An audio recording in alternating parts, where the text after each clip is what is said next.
Yes, I doubt severely that Governor Conley's right wrist suffered a delayed reaction. In all reality, it was probably Kennedy that suffered a slight delayed reaction. So he was probably wounded.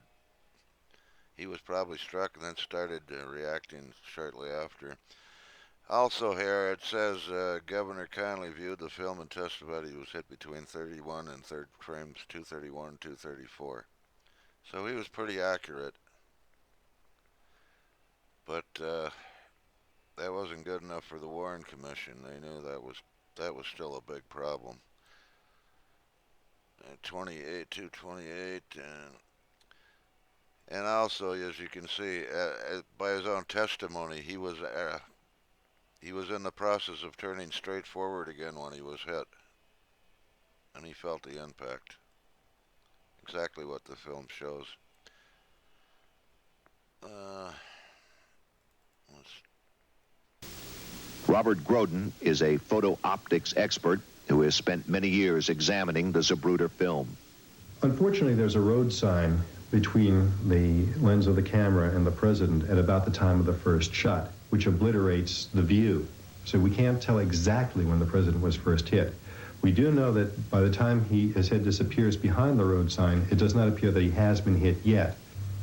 At frame 225, President Kennedy shows the first signs of being hit. That is, he reemerges from behind the road sign and his hands are coming up toward his throat, being clenched. Governor Connolly, on the other hand, doesn't show signs of being hit until frame 237 to 238. We have quite a stretch of time there. To me, it's rather obvious that the president had been struck before Governor Connolly was wounded, because the president was placing his hand up to his throat. And at that time, the governor was showing no signs of any distress that he had been struck in any way. It was just a few frames later that he obviously had been wounded and showed signs that he was in pain.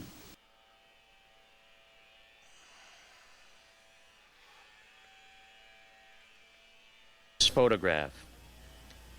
In the background, standing in the doorway of the depository, is someone who looks like Lee Harvey Oswald. The FBI, after what they said was careful analysis of Oswald's arrest photos and the shirt, said the man in the doorway was someone else they had discovered, named Billy Lovelady. Charles Bronson took this film at the time of the assassination. He turned it over to the FBI because he said the film shows the Texas School Book Depository building at the time of the first shots. The FBI analyzed the film and reported the film failed to show the building from which the shots were fired and was not sufficiently clear for identification purposes. It's not possible to look at something for 5 seconds if you're paying any attention and not recognizing a building, especially the most notorious building in the world at that time. Even worse, not sufficiently clear for identification purposes means no Oswald with a smoking gun. If it didn't have Oswald with a smoking gun, the FBI didn't want any pictures. The most famous film of the assassination is the Abraham Zapruder film showing the president being killed. One of the most amazing FBI documents is the one in which the Bureau refuses the film because it had no evidentiary value. The Zapruder film was to be withheld from the public until Jim Garrison filed a lawsuit in his trial of Clay Shaw. While the public wasn't to see the film right after the assassination, they did hear about it. 2 days after the assassination of President Kennedy, the bidding started on the Zapruder film in Abraham Zapruder's living room. Richard Stoley was bidding for Life magazine, and Dan Rather was bidding for CBS TV. CBS authorized him to go up as high as $10,000, and he bid the $10,000, and by the time Zapruder finished laughing, Rather grabbed his coat, ran out of there, ran down to CBS, and out of breath, on the air, started saying, "I've just seen the film of the assassination of President Kennedy." And he goes through this whole story, and he starts recalling what went on. He says, and as the president is struck in the head, he's thrown violently forward. Violently forward? No matter where you think the shots came from, I know of no person who has seen the Zapruder film at any time through the years who doesn't have the immediate impression that the most obvious thing outside of the explosion of the head is the fact that the president is thrown to the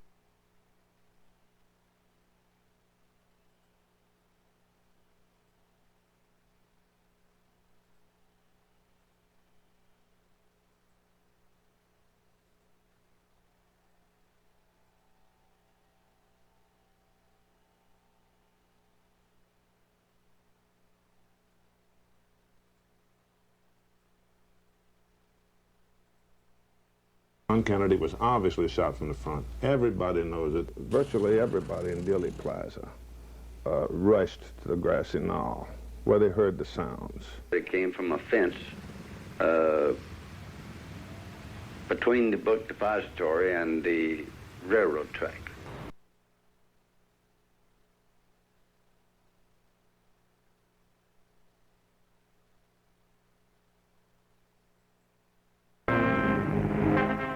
U.S. Chief Justice Earl Warren is the bearer of the sad epilogue. The report of the assassination of President John Fitzgerald Kennedy.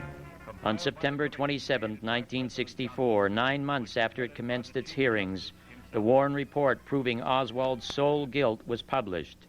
Jim Garrison said the commission could have saved the taxpayers' money because Life magazine had already reached that conclusion 8.5 months earlier when it published a cover picture of Lee Harvey Oswald posed with the weapons he used to kill President Kennedy and Officer Tippit. The head of CBS, Bill Paley, had been involved with the CIA from the time that it was the OSS. He'd always been a loyalist to him. And CBS invested their own credibility in this at the very, very beginning. At the moment of the release of the report, they were in the middle of a 2-hour special backing the report before it had ever been released. They had produced it, they had it ready, they had the interviews done. And they took him down to Dealey Plaza and they said, okay, Mr. Nix, where did the shots come from? Where did you hear the shots come from? From a fence between the book depository and the railroad track. Cut, cut, cut. Now, Mr. Nix, where did you hear the shots come from? It came from a fence. Cut, cut, cut. They finally pulled him aside, this man did, and pulled him aside and said, now, Mr. Nix, what did the Warren Commission say? Where did they say these shots came from? From the book depository. And they said, that's right, and that's what we want you to say. And I remember riding home with him. He was so upset. I mean, he would hit the driving wheel, the steering wheel, and say, why? I mean, they try and make me look like I'm insane. And I know that's where they came from. I know that's where the shots came from.